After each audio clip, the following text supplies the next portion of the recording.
Hello friend, my name is Rajkumar Sharma. My initial is RKH. I am BTech from IIT Dharmad and author of Riddle Solution. तो आज मैं आपको बताने जा रहा हूँ कि 37 डेज में किस तरीके से हम जेई मेंस 2021 का रिवीजन करें।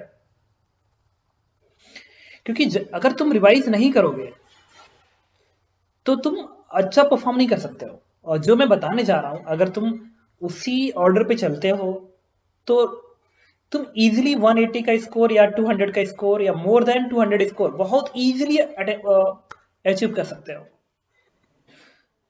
तो अगर तुम्हें स्कोर चाहिए 180 या उससे ज्यादा का स्कोर चाहिए तो रिविजन्स बहुत जरूरी है, प्रॉपर नोट्स बहुत जरूरी है। तो मैं उसी को एक एक करके मैं ऑर्डर करके बताने जा रहा हूँ और आप उसको देखिएगा। मैं कैलकुलेशन भी करूंगा, एक एक चैप्टर के ड्यूरेशन भी बताऊंगा कि किस चैप्टर को कितने दिन में खत्म करें, फिर क्या क्या करें। ठीक है, एकदम ध्यान सुनिएगा। अगर आप चाहते हो कि जेई मेंस 2021 आप अच्छे से दे सके, आपके पास कॉन्फिडेंस हो, तो पूरा वीडियो क्लियरली देखिए। ओके, तो मैं आपको कुछ चीजें बताता हूँ। देखिए कैलकुलेशंस में दिख रहा होगा। सपोज करिए 4 जैन से आप रिवीजन शुरू कर रहे हैं, तो 4 जैन से 31 तक आपके पास 28 डेज हैं। 1 फेब से लेके 9 फेब तक आपके पास 9 डेज हैं एंड टोटल 37 डेज हो गया। फिर 10 फेब से लेके 23 फेब तक वन वन 4 डेज 14 डेज है।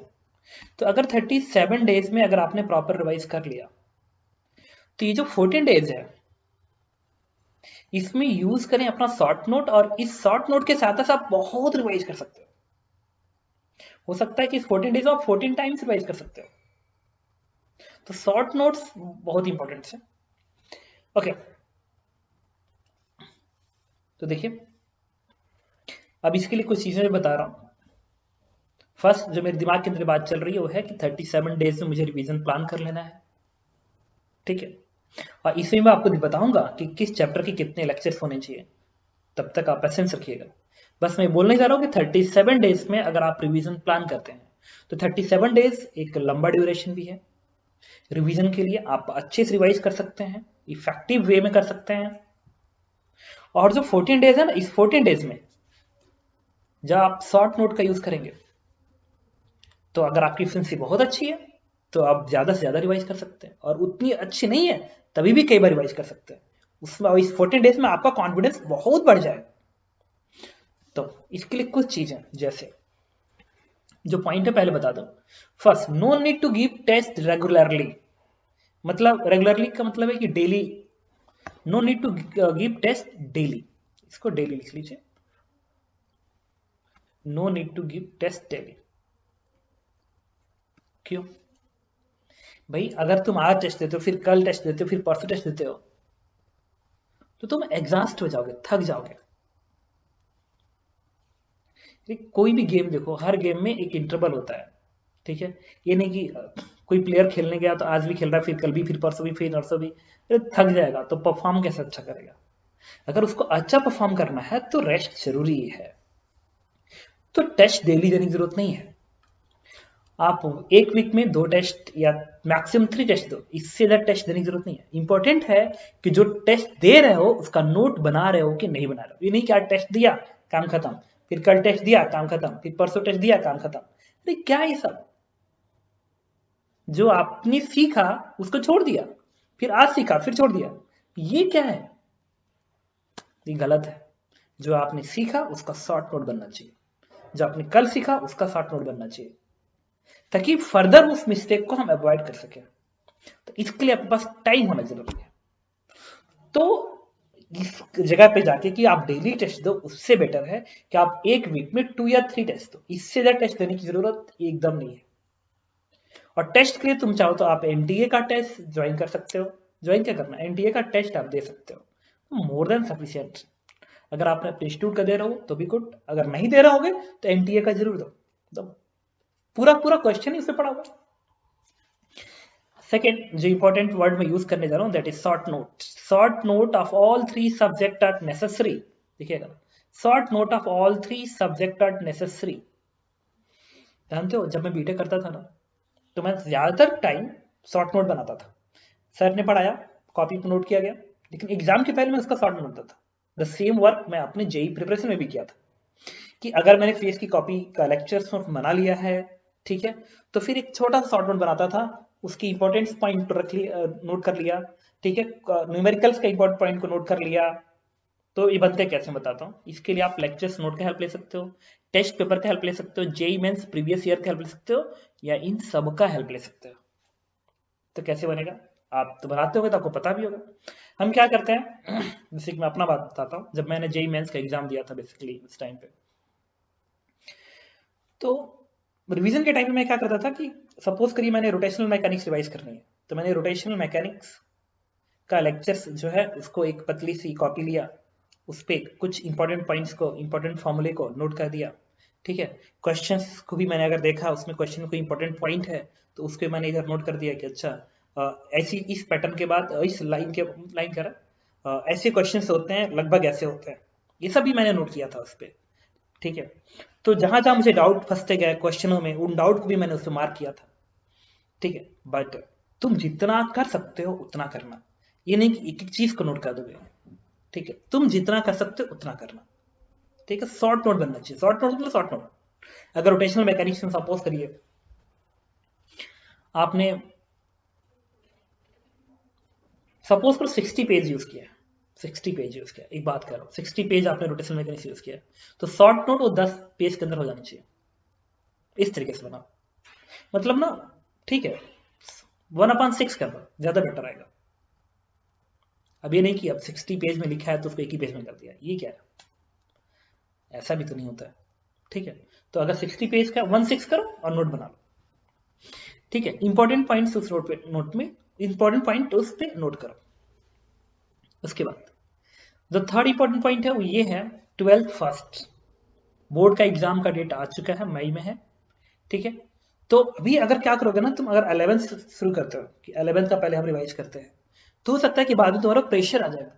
प्रेशर रिड्यूस करना बहुत इंपॉर्टेंट है लाइफ में, किसी भी पार्ट में प्रेशर रिड्यूस करना बहुत जरूरी है।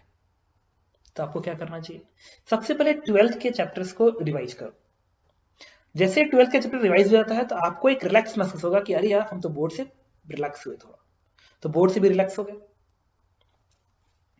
और 12th का वेटेज भी ज्यादा है एग्जाम में, तो इसलिए 12th को पहले अटेम्प्ट करो, ताकि तुम फ्री महसूस करो। तुम जितना फ्री महसूस करोगे तुम्हारी एफिशिएंसी उतनी बेटर होगी, तुम उतना ही बेटर परफॉर्म करोगे। एंड फोर्थ इंपॉर्टेंट पॉइंट है, गिव ऑल अटेम्प्ट।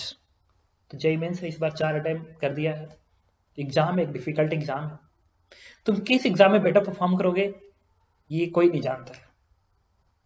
तो इसलिए फैब का एग्जाम का अटेम्प्ट जरूर देना, इसे छोड़ने की जरूरत बिल्कुल नहीं है, क्योंकि इस फैब के प्रेशर की वजह से तुम्हारा शॉर्ट नोट भी प्रॉपर बन जाएंगे, तुम रिवाइज भी प्रॉपर कर लोगे, और इस फैब का एग्जाम का इफेक्ट तुमको अगले एग्जाम्स में भी अच्छे से दिखेंगे, अदरवाइज तुम रिलैक्स फील करोगे।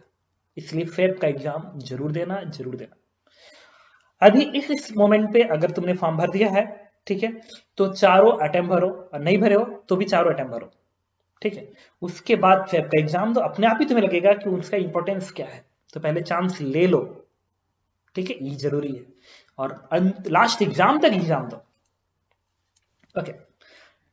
तो मैंने इंपॉर्टेंट पॉइंट्स में पहला ये बताया कि डेली टेस्ट देने की जरूरत नहीं है, एक वीक में 2 या 3 टेस्ट दो सफिशिएंट है, क्योंकि तुम्हारा दिमाग प्रॉपर काम कर सके, इसलिए टेस्ट नहीं कि टेस्ट दे दिया, टेस्ट दिया, उसका जो क्वेश्चन फंसे हैं उसमें उनको भी तो सॉल्व करने का तुम्हें टाइम होना चाहिए। इन्हें डेली टेस्ट दिए जा रहे हैं और उनको छोड़ते जा रहे हैं, क्या है।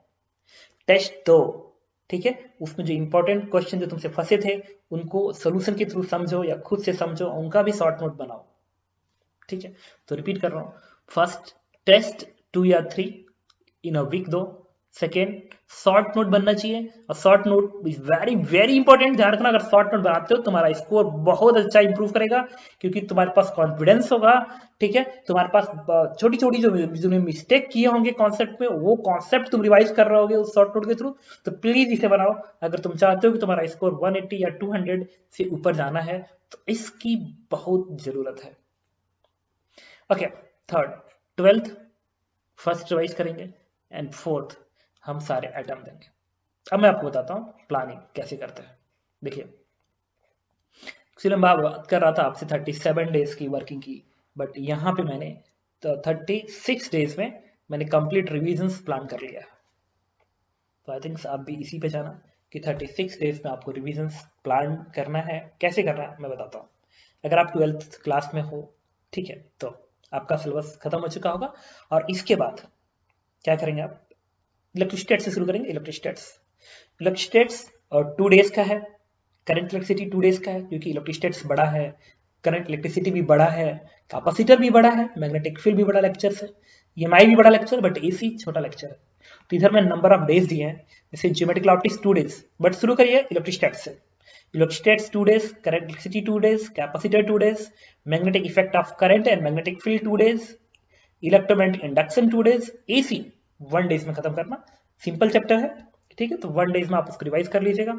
Modern physics 1 days, nuclear physics 1 days, ठीक है। इसके बाद आप ज्योमेट्रिकल ऑप्टिक्स जाके उसको खत्म कर दीजिएगा। हाँ, और ये देखिए मैंने बताया वेव ऑप्टिक्स और ईएम वेव। देखो ईएम वेव, इलेक्ट्रोमैग्नेटिक वेव, और वेव ऑप्टिक्स को आप मैंने एक लेक्चर दिया है रिवीजन करने के लिए, और कर सकते हैं revision. Similarly semi conductor and principle of communications को भी मैंने एक लेक्चर दिया है, तो इसको भी आप रिवाइज कर सकते हैं इसमें, और इसका शॉर्ट नोट बना सकते हैं। ओके, तो 70 डेज में आप 12 का रिवीजन कर लेंगे। तो रिपीट कर रहा हूं दोबारा, प्लीज आप इसको फॉलो करिए। आप देख सकते हैं कि आपके पास टाइम कम है, तो अगर टाइम कम है तो अभी से लगो, और अभी से लगो, ये बहुत जरूरी है, ठीक है। ये नहीं कि बाद में ऐसा हो जाए कि एक ही दिन में एक चैप्टर रिवाइज करना है। तो जो बड़े बड़े चैप्टर है, ज्योमेट्रिकल ऑप्टिक्स, इलेक्ट्रोस्टैटिक्स, करंटिसिटी, तो ये डिफिकल्टीज पैदा कर सकते हैं। इसलिए कल से अपना प्रिपरेशन शुरू करो रिविजन्स का, ठीक है, और करके देखो, अच्छा करोगे। अगर लेक्चर्स नोट है तो उसे आप शॉर्ट नोट लिखिए, प्लस रिपीट कर रहा हूँ टेस्ट पेपर्स है, तो उनके भी जो इंपॉर्टेंट कॉन्सेप्ट्स है नोट कर लीजिए उस चैप्टर में जाके, या अलग से नोट कर लीजिए, बट करिए, ठीक है। रेगुलर टेस्ट, डेली टेस्ट देने की जरूरत नहीं है। ओके, ये तो मैंने 17 डेज का प्लान बताया आपको 12th क्लास के लिए। ओके, इसके बाद मैं बताता हूँ 11th क्लास के लिए। 11th क्लास का जो प्लान है वो 19 डेज का है। 19 डेज का है क्योंकि इसमें नंबर ऑफ चैप्टर्स ज्यादा आए हैं, टोटल 20 चैप्टर्स हैं, देखिए। तो इसके लिए प्लानिंग जो है 19 डेज, तो इसकी जो शुरुआत है आप शुरू से कर सकते हैं, कोई इशू नहीं। रेक्टिलिनियर मोशन और प्रोजेक्टाइल मोशन 1 डेज में खत्म करेंगे revision. Relative motion and laws of motion का मैंने 2 डेज दिया है, तो 2 डेज में खत्म करेंगे। कैसे करेंगे, रिलेटिव मोशन आपको हाफ डेज में हो जाएगा, एंड 1.5 डेज में आप लॉज ऑफ मोशन रिवाइज कर लेंगे। फ्रिक्शन को 1 डेज दिया है मैंने, वर्क पावर एनर्जी को 1 डेज दिया है, सर्कुलर मोशन 1 डेज दिया है, सेंटर ऑफ मास को मैंने 2 डेज दिया है, रिजिड बॉडी डायनामिक्स को मैंने 2 डेज दिया है, सिंपल हार्मोनिक मोशन 1 डेज दिया है, फ्लूइड मैकेनिक्स 1 डेज दिया है, वेव ऑन स्ट्रिंग मैंने 1 डेज दिया है, इलास्टिसिटी एंड विस्कोसिटी को आप 1 डेज में खत्म करेंगे, साउंड वेव को 2 डेज में, KTG thermodynamics 1 days, calorimetry thermal expansion and surface tension 1 days में खत्म करेंगे, ग्रेविटेशन एंड हीट ट्रांसफर आप 1 डेज में खत्म करेंगे। ये तो मैंने आपको रिविजन प्लान रखे, ठीक है। हाँ, जैसे ही रिविजन है, अगर मुझे टाइम मिलता है तो मैं आपको इतने ही डेज का रिविजन्स क्लासेस करके मैं चला दूंगा प्रोग्राम, और आप उससे रिवाइज कर लेना, और वो भी इफेक्टिव होगा। उसमें शॉर्ट नोट होगा, मैं बना के दे दूंगा आपको, बट शॉर्ट नोट एक्चुअली में जब तुम बनाओगे तो ज़्यादा बेटर होगा, क्योंकि तुम्हें पता है कि तुम्हारा वीकनेस कहाँ पे है, तुम क्या क्या चीज़ें समझ चुके हो, क्या नहीं समझ चुके हो, तो तुम्हारे लिए बेटर है कि तुम खुद बनाओ। बट अगर मुझे टाइम मिलता है मैं ट्राई करूंगा। ओके, तो आप इसे कॉपी भी कर सकते हो, ठीक है। 19 डेज का है, आप स्क्रीनशॉट ले लीजिए इसका, ये है स्क्रीनशॉट, आप चाहो तो ले सकते हो। 19 days plan of 11th class, ठीक है, and 17 days plan of 12th class, and total 36 days में आप इसको कंप्लीट कर लेंगे, पूरा पूरा रिविजन्स कंप्लीट कर लेंगे, ठीक है।